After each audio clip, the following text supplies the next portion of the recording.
This is Khalid Namar with the Todd Allyn Show and the Outlaws radio show. We're doing a joint broadcast here at the RNC Media Row.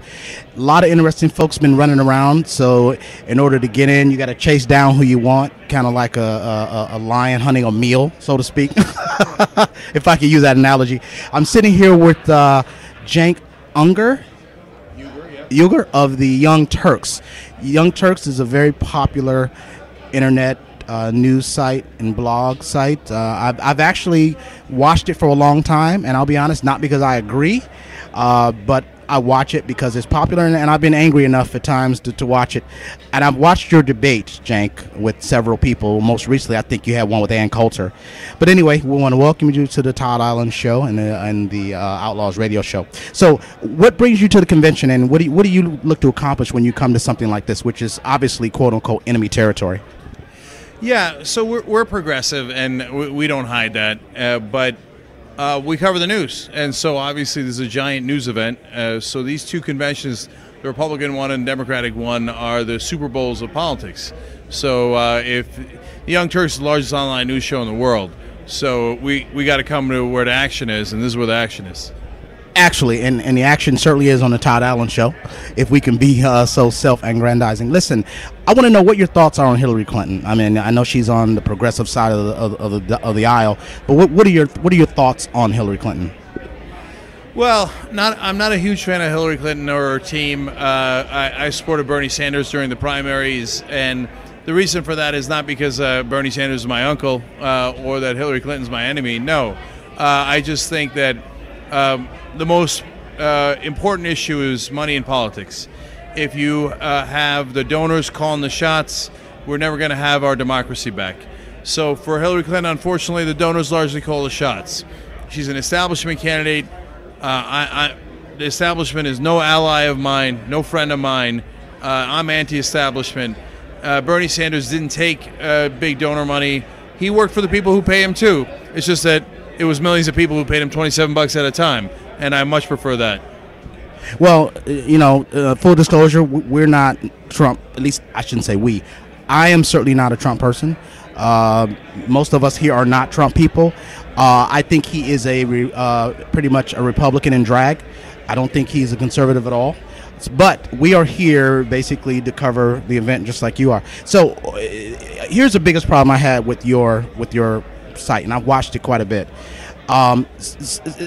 We know Republicans will put their foot in their mouths any opportunity that they're given. We say that on this show, and we agree with it. However, what I don't like is sometimes the left, the progressives, contort things to make them racist when they're not necessarily racist. That's the problem I have. We have no trouble calling out people who put their foot in their mouths. But sometimes I watched your site where you know, certain things you kind of maybe contort certain words or certain statements to maybe make it out to be racist or anti-black or so forth and so on. But my thing is this: is it your general contention that the Republican Party is a racist party? Do you really believe that? So, first of all, you can dislike any of my opinions as long as you keep watching. So I'm in favor of that. Okay. Okay. All right. All right. So, number two, it's not as simple as, are they a racist party? So, are there racists within the Republican Party? Yes. Are there more racists in the Republican Party than the other parties? Yes. Those are not open questions. So, now, is everybody in the Republican Party racist? Of course not. Of course not. I was a Republican growing up. I was a liberal Republican. So I was liberal on social issues, conservative on financial issues. Later, I found out that the Republicans weren't conservative on financial issues either. They never balanced the budget. Never. Well, that's not true. You say never. So under the Newt Gingrich Congress, the budget wasn't balanced. And please don't give all the credit to Bill Clinton, because that wouldn't be. Let's be honest here. Hold up. Okay. So first off, I was gonna, of course, remind you, which you know, who the president was. That was Bill Clinton. Hold on. But let's be contextual, because back then I was a Republican, so I know. So the reality is that they did work together, and so neither side tells you that. The Democrats tell you it's all Bill Clinton. The Republicans will tell you it's all Newt Gingrich. That's ridiculous. I give them both credit. Yes. So they did work together, and they did balance the budget. but no Republican president ever does that, not in our lifetime. In fact, I love this trivia quiz. Who's the last Republican president to leave office with a balanced budget? It depends on who the Congress is. You know that. No. It does depend on who the Congress is. So, look, that's a fair point to say it's contextual, but first of all, the answer is Eisenhower. You got to go all the way back to Eisenhower for a balanced budget. Secondly, it's not like George W. Bush couldn't get enough help from the Democrats in balancing the budget. He got trillions of dollars in surplus handed to him by a Democratic president. And what did he do?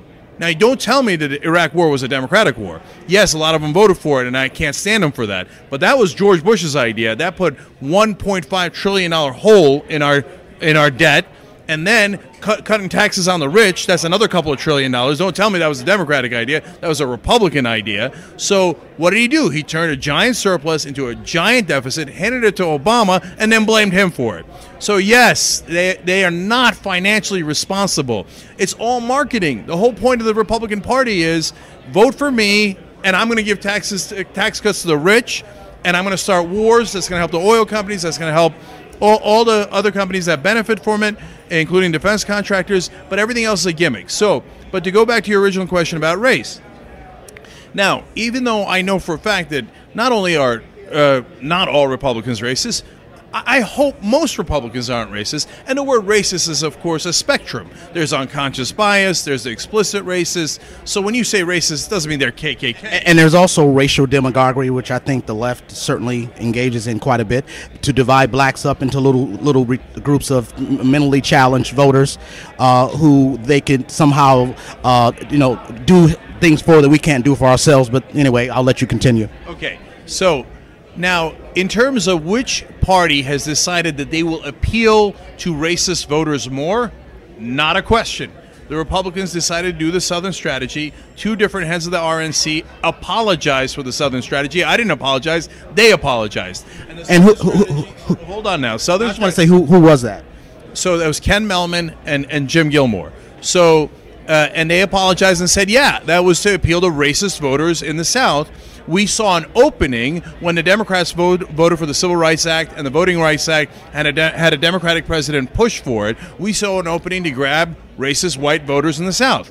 And so we reoriented the party to grab them. So yes, they explicitly made the party, if not racist, appeal to racists to grab those voters. That's a fact.